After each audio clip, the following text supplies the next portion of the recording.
Gracias a todos por seguirnos en Radio Tesla. En esta ocasión, por Semana Santa, vamos a hablar sobre la resurrección de Jesús de entre los muertos. Vamos a hacer lectura de un libro de Joseph Ratzinger, Benedicto XVI, titulado Jesús de Nazaret, desde la entrada a Jerusalén hasta la resurrección. Es un libro, el segundo libro, acerca de Jesús de Nazaret. Vamos a hablar específicamente sobre la resurrección. ¿Qué sucede en la resurrección de Jesús? Si Cristo no ha resucitado, nuestra predicación carece de sentido y vuestra fe lo mismo. Además, como testigos de Dios, resultamos unos embusteros, porque en nuestro testimonio le atribuimos falsamente haber resucitado a Cristo. San Pablo resalta con estas palabras de manera tajante la importancia que tiene la fe en la resurrección de Jesucristo para el mensaje cristiano en su conjunto, en su fundamento. La fe cristiana se mantiene o cae con la verdad del testimonio de que Cristo ha resucitado de entre los muertos. Si se prescinde de esto, aún se puede tomar sin duda de la tradición cristiana ciertas ideas interesantes sobre Dios y el hombre, sobre su ser hombre y su deber ser, una especie de concepción religiosa del mundo. Pero la fe cristiana queda muerta. En este caso, Jesús es una personalidad religiosa fallida, una personalidad que, a pesar de su fracaso, sigue siendo grande y puede dar lugar a nuestra reflexión, pero permanece en una dimensión puramente humana, y su autoridad solo es válida en la medida en que su mensaje nos convence. Ya no es el criterio de la medida. El criterio es entonces únicamente nuestra valoración personal que elige su patrimonio particular, aquello que le parece útil. Y eso significa que estamos abandonados a nosotros mismos. La última instancia es nuestra valoración personal. Solo si Jesús ha resucitado ha sucedido algo verdaderamente nuevo, que cambia el mundo y la situación del hombre.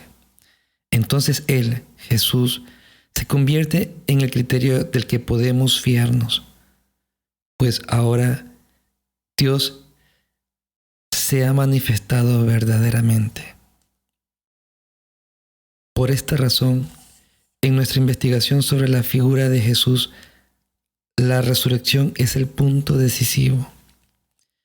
Que Jesús solo haya existido o que en cambio exista también ahora depende de la resurrección.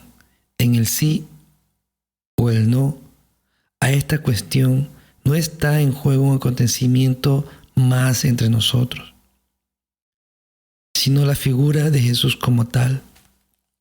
Por tanto, es necesario escuchar con una atención particular el testimonio de la resurrección que nos ofrece el Nuevo Testamento. Pero para ello, antes de nada, debemos ciertamente dejar constancia de que este testimonio, considerado desde el punto de vista histórico, se nos presenta de una manera particularmente compleja, suscitando muchos interrogantes. ¿Qué pasó allí? Para los testigos que habían encontrado al resucitado, esto no era ciertamente nada fácil de expresar. Se encontraron ante un fenómeno totalmente nuevo para ellos, pues superaba el horizonte de su propia existencia. Por más que la realidad de lo acontecido se les presentara de manera tan abrumadora que lo llevara a dar testimonio de ella, esta seguía siendo de todo inusual. San Marcos nos dice que los discípulos, cuando bajaban del monte de la Transfiguración, reflexionaban preocupados sobre aquellas palabras de Jesús, según las cuales el Hijo del Hombre resucitaría de entre los muertos. Y se preguntaban entre ellos lo que quería decir aquello de resucitar entre los muertos. Y de hecho, ¿en qué consiste eso? Los discípulos no lo sabían y debían aprenderlo solo por el encuentro con la realidad.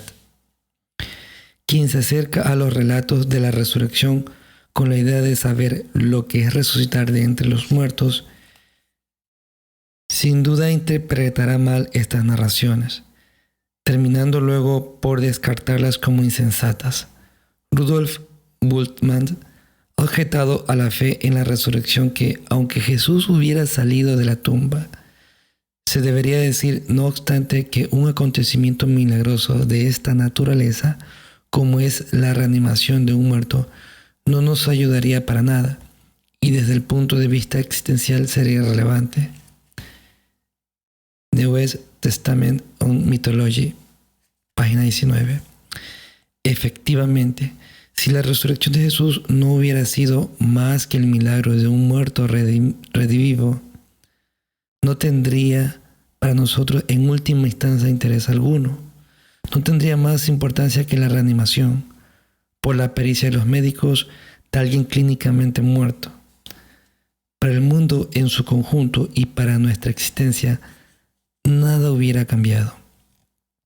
El milagro de un cadáver reanimado significaría que la resurrección de Jesús fue igual que la resurrección del joven de Naín, Lucas capítulo 17, versículo 11 al 17, de la hija de Jairo, Marcos capítulo 5, versículo 22 al 24 y del 35 al 43, o de Lázaro, Juan capítulo 11, versículo del 1 al 44. De hecho, estos volvieron a la vida anterior durante cierto tiempo para, llegado el momento, antes o después, morir definitivamente. Los testimonios del Nuevo Testamento no dejan duda alguna de que en la resurrección del Hijo del Hombre ha ocurrido algo completamente diferente. La resurrección de Jesús ha consistido en un romper las cadenas para ir hacia un tipo de vida totalmente nuevo, a una vida que ya no está sujeta a la ley del devenir y de la muerte, sino que está más allá de eso, una vida que ha inaugurado una nueva dimensión del ser hombre. Por eso, la resurrección de Jesús no es un acontecimiento aislado que podríamos pasar por alto y que pertenecería únicamente al pasado, sino que es una especie de mutación decisiva, por usar análogamente esa palabra, aunque se equivoca, un salto cualitativo. En la resurrección de Jesús se ha alcanzado una nueva posibilidad del ser.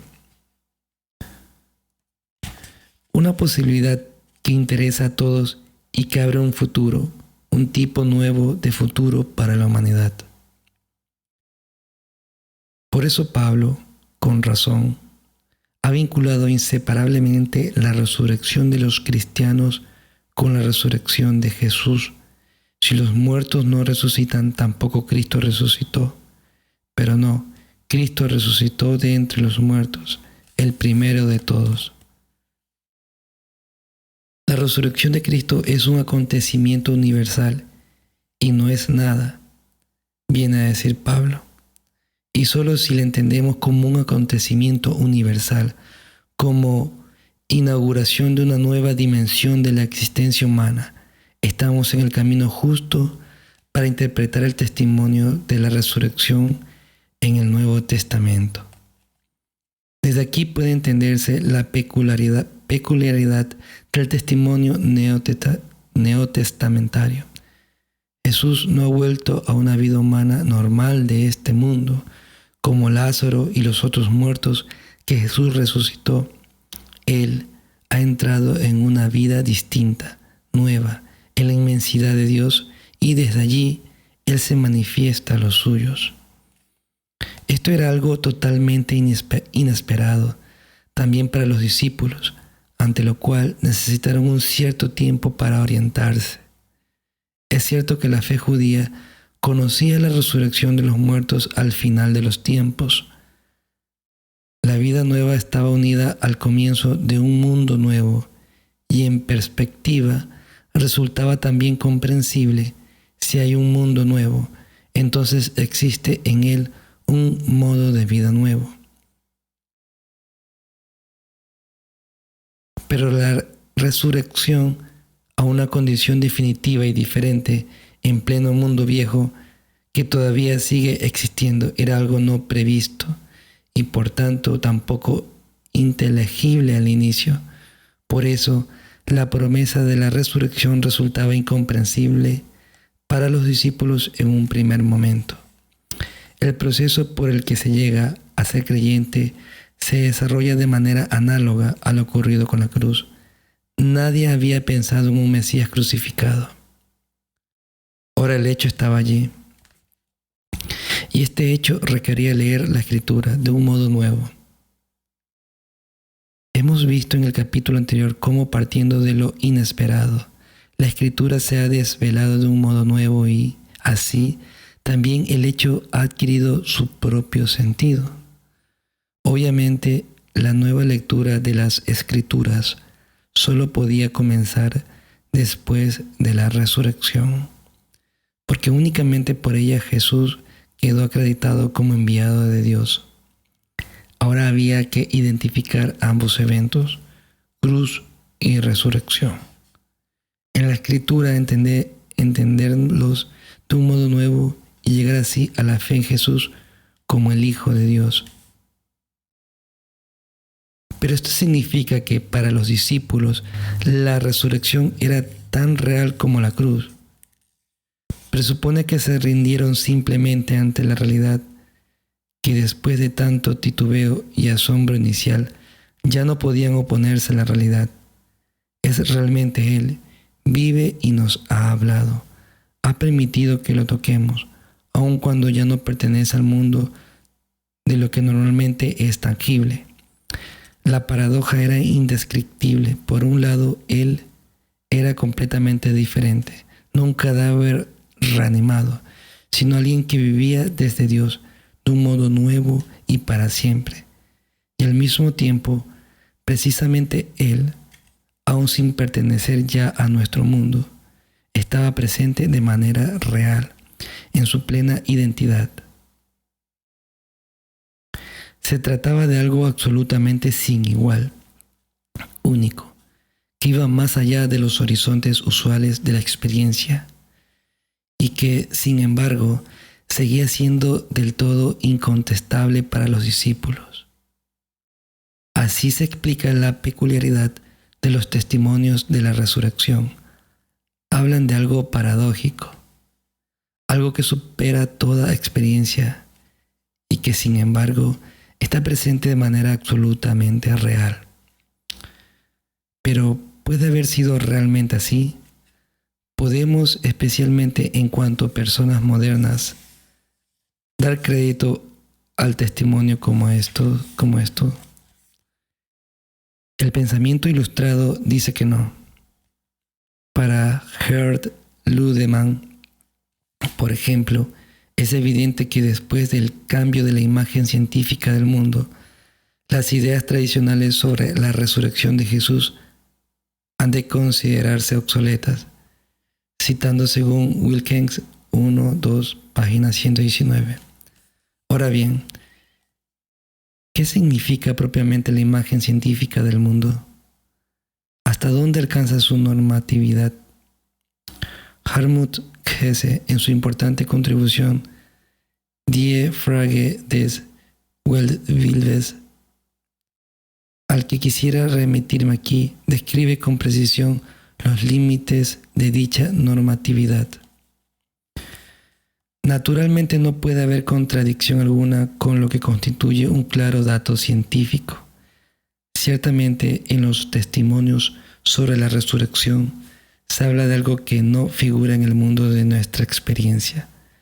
Se habla de algo nuevo, de algo único hasta ese entonces. Se habla de una dimensión nueva de la realidad que se manifiesta entonces. No se niega la realidad existente. Se nos dice más bien que hay otra dimensión más de la que conocemos hasta ahora. ¿Esto está quizás en contraste con la ciencia? ¿Puede darse solo aquello que siempre ha existido? ¿No puede darse algo inesperado, inimaginable, algo nuevo? Si Dios existe, ¿no puede acaso crear también una nueva dimensión de la realidad humana, de la realidad en general? La creación, en el fondo, no está en espera de esta última y suprema mutación, de este salto cualitativo definitivo. ¿Acaso no espera la unificación de lo finito con lo infinito? ¿La unificación entre el hombre y Dios? ¿La superación de la muerte? En la historia de todo lo que tiene vida, los comienzos de las novedades son pequeños, casi invisibles, pueden pasar inadvertidos. El Señor mismo dijo que el reino de los cielos en este mundo es como un grano de mostaza, la más pequeña de todas las semillas. Mateo capítulo 13, versículo 31. Pero lleva en sí la potencialidad infinita de Dios, desde el punto de vista de la historia del mundo. La resurrección de Jesús es poco llamativa, es la semilla más pequeña de la historia. Esta inversión de las proporciones es uno de los misterios de Dios.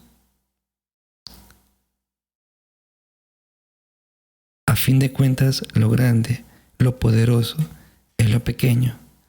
Y la semilla pequeña es lo verdaderamente grande.